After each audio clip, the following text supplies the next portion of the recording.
নিঝড়ের phone রেখে দাঁড়াতে নেয়ার বুকের ভেতরটা কেমন জানি করে ওঠে। নেয়া নিজেও জানে না বুকের ভেতরটা কেমন করে ওঠাতে নেয়ার ঘুম ভেঙে যায়। ঘুম থেকে উঠে নেয়া অস্থির মন নিয়ে ক্যাম্প থেকে বেরিয়ে প্রকৃতির সবুজে ঘেরা গ্রামটাকে দূর থেকে দেখতে থাকে। প্রকৃতিকে দেখতে দেখতে নেয়ার চোখে পড়ে একটি ছেলে দৌড়াতে দৌড়াতে ওদের ক্যাম্পের দিকে আসছে। ছেলেটি দৌড়ে কাছে এসে নেয়াকে বলে, আপা, আপনাকে আমার সাথে যেতে হবে। নেয়া ছেলেটিকে প্রশ্ন করে বলে, কোথায়? আমাদের বাড়িতে। কেন? ছেলেটি কেঁদে কেঁদে বলে, আমার বোনের অবস্থা ভালো না। নেয়া ছেলেটির কাছে গিয়ে ছেলেটির চোখের পানি মুছে দিয়ে বলে, কাঁদে না, চলো। নিয়া ছেলেটির সাথে ছেলেটিদের বাড়িতে গিয়ে দেখে সত্যি মেয়েটির অবস্থা বেশি ভালো না। নিয়া মেয়েটির অবস্থা ভালো না দেখে মেয়েটি মা বাবাকে বলে, আপনাদের মেয়েকে এক্ষুনি হাসপাতালে নিতে হবে। আপনারা কেউ একজন আমার সাথে আসুন। মেয়েটিকে শ্যামপুরের সদর হাসপাতালে নিয়ে যাওয়া হয়। ডাক্তার মেয়েটিকে দেখা মাত্রই মেয়েটিকে হাসপাতালে ভর্তি করে নেন এবং এমার্জেন্সি ব্লাড টেস্ট করাতে দেন। মেয়েটির বাবা আর নেয়া দুজনে মিলে ডাক্তারের সাথে কথা বলার জন্য যায়। নেয়া ডাক্তারের রুমে ঢোকার অনুমতি চেয়ে বলে, আসতে পারি? ডাক্তার নেয়া ও মেয়েটির বাবার দিকে তাকিয়ে বলেন, আসুন। অনুমতি পেয়ে নেহার সাথে মেয়েটির বাবাও ভিতরে ঢোকে। ডাক্তার নেয়াদেরকে চেয়ার দেখিয়ে বলেন, বসুন। নেয়া ও মেয়েটির বাবা চেয়ার টেনে বসে। বসে নেয়া ডাক্তারকে জিজ্ঞেস করে বলে, ডক্টর, আমাদের রোগীর কি অবস্থা? সিমটম দেখে মনে হচ্ছে ডেঙ্গু জ্বর। তবুও এখন নিশ্চিত হয়ে কিছু বলা যাচ্ছে না। রিপোর্ট পেলেই নিশ্চিত হওয়া যাবে। ডেঙ্গু জ্বরের কথা শুনে মেয়েটির বাবা ডাক্তারকে বলেন, ডাক্তার সাহেব, তাহলে কি আমার মেয়ে বাঁচবে না? মেয়েটির বাবার কথা শুনে ডাক্তার মেয়েটির বাবাকে বলেন, এখনো সঠিক করে কিছু বলা যাচ্ছে না, আগে তো রিপোর্ট আসুক। আর শুনুন, ডেঙ্গু জ্বর হলেই মানুষ মারা যায় না। ডাক্তারের চেম্বার থেকে বের হয়ে নিয়া ও মেয়েটির বাবা মেয়েটির কাছে যায়। নিয়া মেয়েটির মাথার কাছে বসে মেয়েটির মাথায় হাত বুলিয়ে দিতে থাকে। এদিকে সন্ধ্যা গড়িয়ে রাতের প্রহর একটু একটু করে বাড়ছে। সেদিকে নেয়ার কোনো খেয়ালই নেই। নেয়ার উদ্বিগ্ন মন রিপোর্টের প্রতীক্ষায় বসে আছে। ঘুরে এসে নেয়াকে ক্যাম্পে না দেখে নীলিমারা সবাই চিন্তায় পড়ে যায়। সন্ধ্যা পেরিয়ে রাতের আঁধার একটু একটু করে যেমন বেড়েই চলছে, তেমনই নেয়ার জন্য সবার টেনশন বেড়েই চলছে। রিপোর্ট পেয়ে ডাক্তার নেয়া ও মেয়েটির বাবাকে বলে, যা ভেবেছিলাম তাই। ডাক্তারের কথা শুনে নেয়া উল্টোভাবে ডাক্তারকে প্রশ্ন করে বলে, তাহলে কি ডেঙ্গু জ্বর? হ্যাঁ, ডেঙ্গু জ্বর। তবে ঘাবড়াবার কোনো কারণ নেই। এখন রোগ যখন ধরা পড়েছে, এ রোগের চিকিৎসাও সম্ভব। আশা করি চিকিৎসাতে রোগী অবশ্যই সুস্থ হয়ে উঠবে। আপনারা চিন্তা করবেন না। এই বলে ডাক্তার চলে যায়।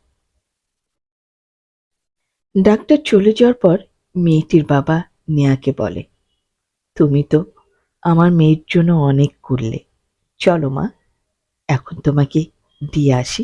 তুমি না থাকলে আমার মেয়ের যে কি অবস্থা হতো। না আঙ্কেল, এটা তো আমার কর্তব্য, একজন মানুষ হয়ে আরেকজন মানুষের পাশে এসে দাঁড়ানো। বলেই নেয়া মেয়েটির বাবাকে বলে, তাহলে চলুন, আমার বন্ধুরা আমাকে না পেয়ে হয়তো আমার জন্য চিন্তা করছে। নেয়া মেয়েটির মাথায় হাত বুলিয়ে দিয়ে বলে, ইনশাল্লাহ তুমি ভালো হয়ে যাবে, আমি আসি। এই বলে নেয়া মেয়েটির কাছ থেকে বিদায় নিয়ে হাসপাতাল থেকে মেয়েটির বাবার সাথে বের হয়ে যায়। রাত ৯টা বাজতেই গ্রামটাকে নীলিমাদের মনে হয় রূপকথার গল্পের শোনা কোনো এক ঘুমন্ত রাজপুরী। কোথাও কোনো সারা শব্দ নেই, চারদিক নীরব, নিশ্চুপ। ঝিঝি শব্দে জোনাকি পোকারা আলো জ্বালিয়ে যাচ্ছে। দূর থেকে একটি আলোকে নীলিমাদের মনে হচ্ছিল কোনো এক জোনাকি পোকা। আলোটির সামনের দিকে এগোতেই নীলিমারা বুঝে যায় এটা কোনো জোনাকি পোকার আলো নয়। আলোটি নীলিমাদের ক্যাম্পের দিকেই আসছে। আলোটিকে ক্যাম্পের দিকে আসতে দেখে সবার মনে ভয়ের উদয় হয়। এরা তো কোনো ডাকাত দলের লোক নয়, নীলিমা মনে মনে ভাবে। ডাকাত দল আসলে কেমন হবে? আমাদের কাছ থেকে নেয়ার মতো তো তেমন কিছু নেই। হঠাৎ নীলিমার মনে পড়ে কবিগুরু রবীন্দ্রনাথ ঠাকুরের কবিতার সেই লাইনটির কথা, বিপদে মোরে রক্ষা করো, এ নহে মোর প্রার্থনা, বিপদে আমি না যেন করি ভয়। লাইনটি পড়ে নীলিমাও মনে সাহস নিয়ে বলে, আগে তো ডাকাতটা আসুক, তারপর না হয় দেখা যাবে। নেহা ক্যাম্পের কাছে এসে মেয়েটির বাবাকে বলে, আঙ্কেল, এটাই আমাদের ক্যাম্প, চলুন না ভিতরে গিয়ে বসবেন। না মা, এখান থেকে বাড়িতে যেতে হবে, তারপর আবার হাসপাতালে মেয়ের কাছে। বলে লোকটি পিছন ফিরে হাঁটা দিয়ে নেহাকে বলে, আসি মা, সাবধানে যাবেন আঙ্কেল, যদি সময় পায় তাহলে কালকে দেখা হবে। তুমি আসলে আমরা খুব খুশি হব মা। এই বলে লোকটি চলে যায়। নেয়া ক্যাম্পে ভেতর ঢুকে দেখে সবাই ওর জন্য জেগে বসে আছে। সবার চোখের মুখে কেমন যেন একটা ভয় ও চিন্তার বহিঃপ্রকাশ। নেয়া সবাইকে জেগে থাকতে দেখে বলে, তোরা এখনো ঘুমাসনি? আমি তো ভেবেছিলাম তোরা সবাই এতক্ষণে ঘুমিয়ে পড়েছিস। নেয়ার কথা শুনে নীলিমা নেয়ার উপর রেগে যায়। রেগে গিয়ে বলে, তোর পক্ষে এটা ভাবাই স্বাভাবিক। তুই যেমন আমাদের সবাইকে, তো তুই সেরকমই মনে করবি, তাই না? নীলিমার কথা শুনে নেয়া বুঝে যায় ক্যাম্পের সবাই ওর উপর রেগে আছে। নেয়া মনে মনে বলে, রাগ করাটাই স্বাভাবিক। ওদের জায়গায় যদি আমি হতাম তাহলে আমিও তো রাগ করতাম। এই ভেবে নিয়ে নেয়া নীলিমাকে বলে, তোরা সবাই মনে হয় আমার উপর রেগে আছিস। তোরা যখন সব শুনবি তখন আর আমার উপর তোদের কোনো রাগ থাকবে না। কে বলেছে আমরা তোর উপর রাগ করেছি? আমরা সবাই বরং তোর উপর খুশিই হয়েছি। নীলিমার এরূপ কথা শুনে নেয়া নীলিমার দিকে তাকায়। তারপর মুচকি হেসে বলে, তোর এই ব্যঙ্গ ভরা কথাতেই বোঝা যাচ্ছে তোরা সবাই আমার উপর রেগে আছিস। আর রাগ করাটা স্বাভাবিক। তোদের জায়গায় যদি আমি হতাম, তাহলে আমিও রাগ করতাম। আমার কথা শোনার পর তোরা আমাকে যে শাস্তি দিবি, আমি তোদের সে শাস্তি মাথা পেতে নেব। বলেই নেয়া বলে যায়। তোরা চলে যাওয়ার পর একটি ছেলে এসে কেঁদে কেঁদে আমাকে বলে, আপা, আমার বোনের অবস্থা বেশি ভালো না, আপনাকে আমার সাথে একটু যেতে হবে। আমি ছেলেটির সাথে ছেলেটিদের বাড়িতে গিয়ে দেখি, সত্যি সত্যি ছেলেটির বোনের অবস্থা বেশি ভালো না। ছেলেটির বাবার সাথে মেয়েটিকে নিয়ে হাসপাতালে যাই।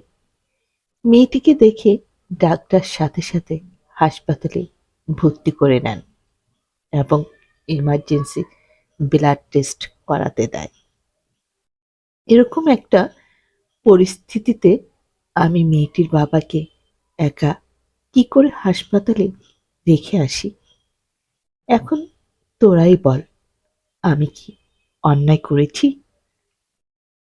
তোদের বিচারে আমার যে রায়দণ্ড হবে, আমি তাই মেনে নিব। কথা শুনে ক্যাম্পের সবাই নেয়ার দিকে তাকিয়ে থাকে। সবার মধ্য থেকে নীলিমা উঠে গিয়ে নেয়ার পাশে দাঁড়ায়। তারপর বলে, আমরা যে সত্যি তোর বিচারের মানদণ্ডে হেরে গেলাম। সত্যি তোর গর্বে আমরা আজ গর্বিত। আমরা সবাই যে কাজে এসেছি কিছুটা হলো তা সফল হয়েছে। আর বলতে হবে না। অনেক রাত হয়েছে, চল সবাই ঘুমিয়ে পড়ি। সকালে তো আবার সবার বেরিয়ে পড়তে হবে। এই বলে সবাই যার যার মতো ঘুমিয়ে পড়ে। খুব ভোরে পাখির কিচিমিচির ডাকে নেয়ার ঘুম ভেঙে যায়। ক্যাম্প থেকে বেরিয়ে নেয়া দেখে সবুজ ঘাসের বুকে শিশির জমে আছে। নেয়া নিজের খালি পা দুটোকে শিশির জলে ভিজিয়ে নেয়। কিছু দূর যেতেই নেয়া দেখতে পায় একটি গাছের নিচে সাদা রঙের মেলা বসেছে। সাদা ফুলে ফুলে গাছের নিচটা ছেয়ে গেছে। নেয়া কাছে গিয়ে দেখে অজস্র বকুল ফুল গাছটির নিচে পড়ে আছে। শিশির ভেজা ঘাসের মতো ফুলের গায়েও শিশির লেগে আছে।